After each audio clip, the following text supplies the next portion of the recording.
Hello, welcome to the Pyrenees. Now the finale of this year's Tour de France takes place right on our doorstep with two back-to-back summit finish mountain stages, either of which could flip the script of even this tour.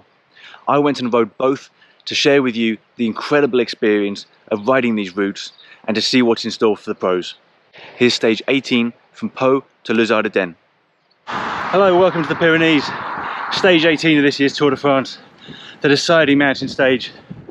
Goes from Pau through Lourdes to where we are now on the little Col de Lucrop, and then it goes on to the mighty Col de Tourmalet and finishes atop Luz Ardiden. We're going to go and check out the whole thing today with my pal Fred. Fred, dis bonjour. Bonjour, bonjour l'Angleterre. Fred's a friend of mine, racer.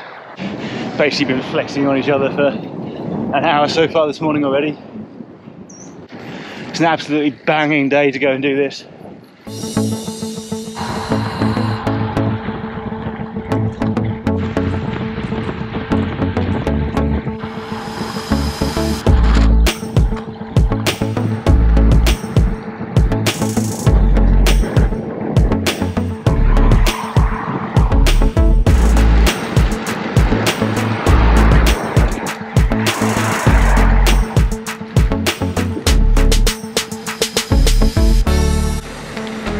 Bagné de Bigorre and the Tour de France are good friends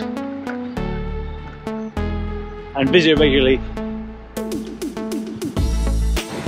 Bagné kind of serves as a punctuation point in the route today on stage 18.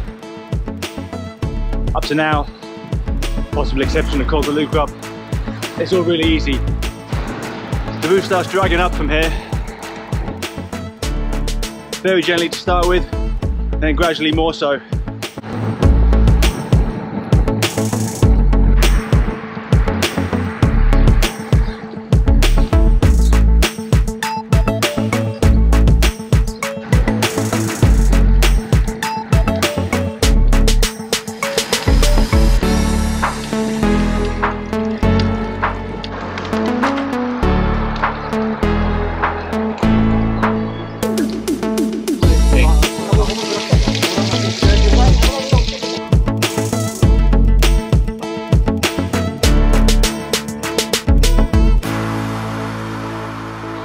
So Eugene Christophe marks the start of the Tourmalet proper from the Campan side. 16.9 kilometers to the summit from here, 4.5% for the first kilometer, then it gets serious. Story of Eugene Christophe really quickly. On the 9th of July 1913, on the stage from Bayonne to Luchon, 326 kilometers, so that's the original Pyrenean monster stage from Bayonne near Biarritz to Bagné de Luchon. Eugene Christophe was leading the tour. In the descent to the Tourmalet, his fork broke. He walked 10 kilometers down to here to Saint-Marie de Campan, where he repaired the fork at the forge of Joseph Vale. Incandescent, he brandished it in the air, victorious in the face of bad luck. What this doesn't mention is the I think 2-hour penalty that the organisers gave him, because the son of the blacksmith pumped the bellows for him, and that counted as outside assistance. 6 years later, Eugene Christophe was the first rider to ever wear the yellow jersey in 1919, when it was introduced mid-race. There you go. Right, Col de Tourmalet, let's get it.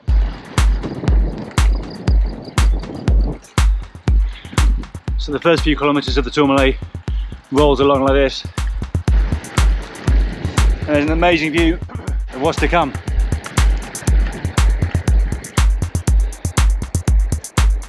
But with 12k to go, Tourmalet's found his rhythm. We're already over 1,000 meters. We have 700 meters of climbing in the legs before the start of Tourmalet. Drop Fred.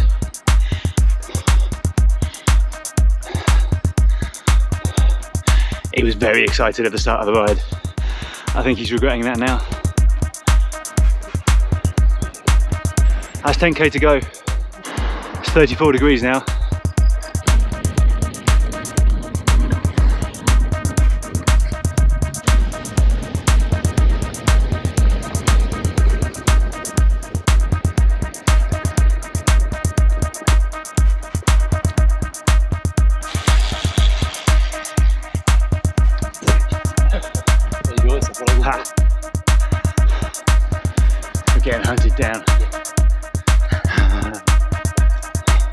Les chasseurs.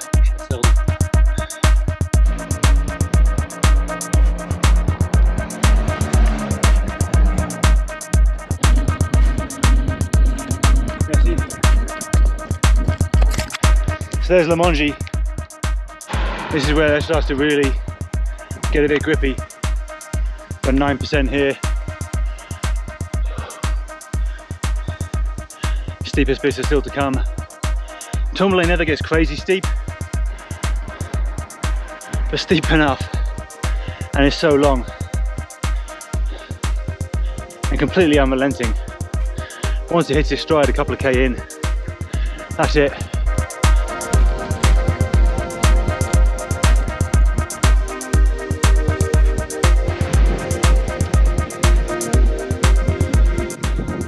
With 2/3 of the climb done, 6K to the summit. Things are going to be getting serious now. Any team wanting to do some damage before the top of Tourmalet, opportunity really starts here. Whereas yesterday's stage, 17 to Col de Portet, was as pure a GC leader battle as you should find, because there's relatively a lot less opportunity for the super domestiques to help, because it's all really steep up, steep and technical down, and then just that big brute of a finish. Today, the domestiques can do a lot more. Luz Ardiden doesn't start so hard. They've absolutely got a job to do there. None of it's ever so steep that it's simply down to the GC leader's legs. And it being the last mountain stage, any team with a GC interest is going to be fighting really hard, either to put someone in difficulty or to keep hold of that yellow jersey. Now to do that, the super domestiques, as many of them as possible, the whole team, has to survive for Tourmalet. So what we're going to see here is a battle. It's a battle of the second, third and fourth guides on the team. Salut, courage.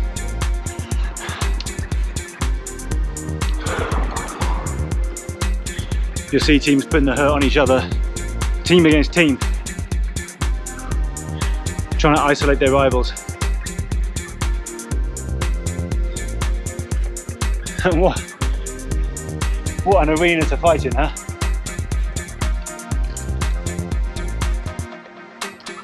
From here the Tourmalet is absolutely spectacular.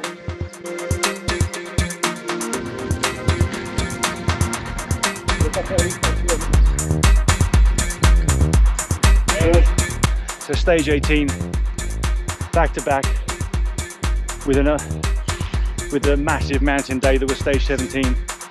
They included a summit finish to 2,200 meters. Today another summit finish, Col de Tourmalet in between. It's not just about watts per kilo now, not just climbing ability. This is a real Grand Tour rider stage. It's who can recover the best.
Bravo.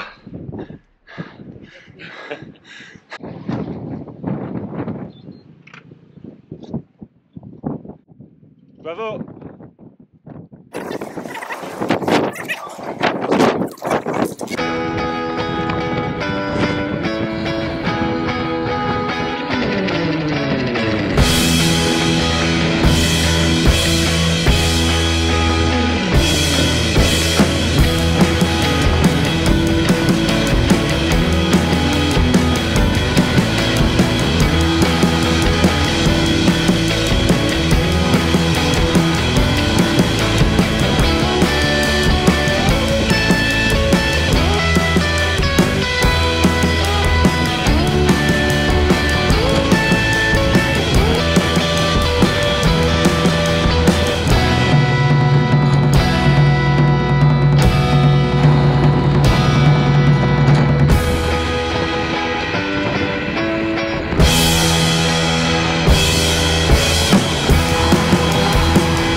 Pretty easy to understand why the tour wants to come this way.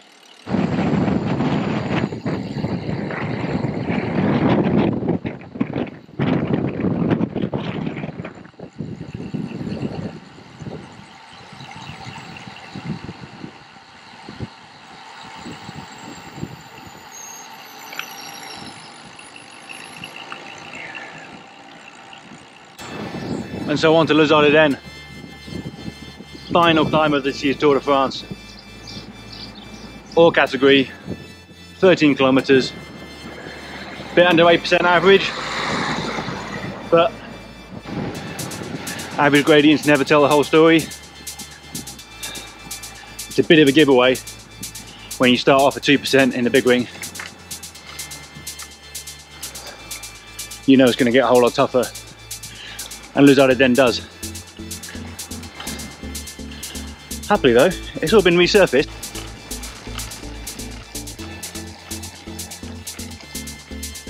Here's a fun fact. Right here is where Lance Armstrong crashed. Splat!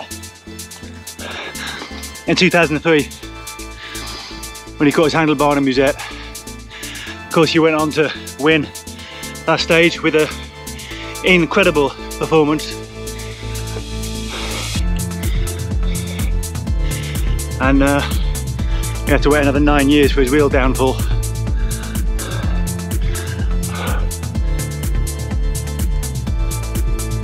feel like I want to go and draw an outline of him in chalk or something.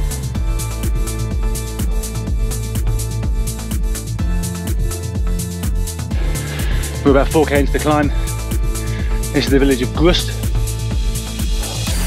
Got this nefarious little ramp in it. Apparently the ski station's open.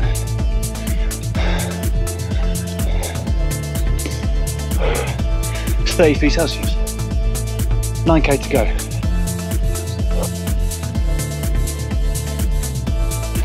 Here's a good place to launch a long one if you're feeling bold and a bit desperate.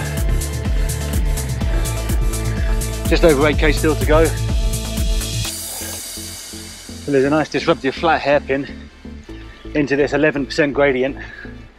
There's a bunch of these really difficult ramps scattered through Luz Ardiden.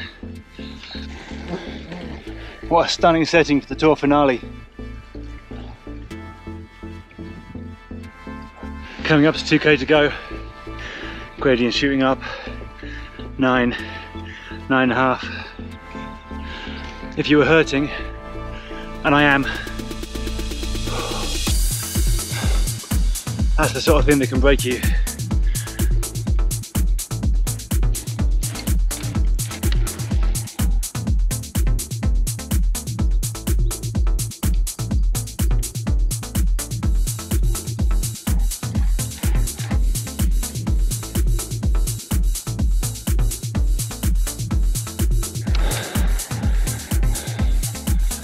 penultimate corner.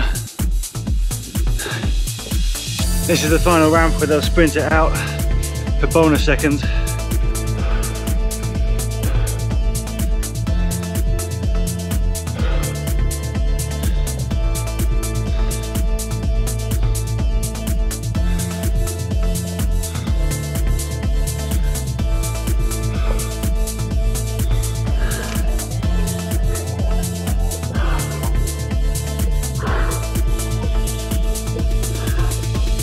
That was hard. Still for 30 degrees up here.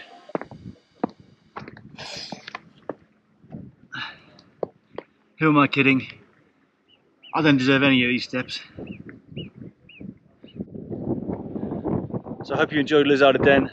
I think it's pretty clear what a challenge it poses. I think the GC group's going to get splintered all over the place just by the difficulty of this day on top of the day before. When Luz Ardiden last featured in the Tour de France, Tadej Pogacar was 11 years old, whereas Geraint Thomas was here. Team Sky, as they were 2011, were on a kind of stage hunting mission because that was the year Bradley Wiggins had broken his collarbone. Yeah, Geraint Thomas had been in the break and was leading near the top of Col de Tourmalet, and then was caught by, off the top of my head, I think Jeremy Roy, and missed out on the Souvenir Henri de Grange and a €5,000 prize, just because he didn't know it was there. I have forgotten who won the stage that day. It might have been Louis Leon Sanchez or somebody like that. Luz Ardiden has not featured that many times. I mean, just look at it. Kind of deserves to. If you enjoyed this video, please give it a thumbs up, consider subscribing, and hopefully see you in another one, or even better, out here on holiday with us.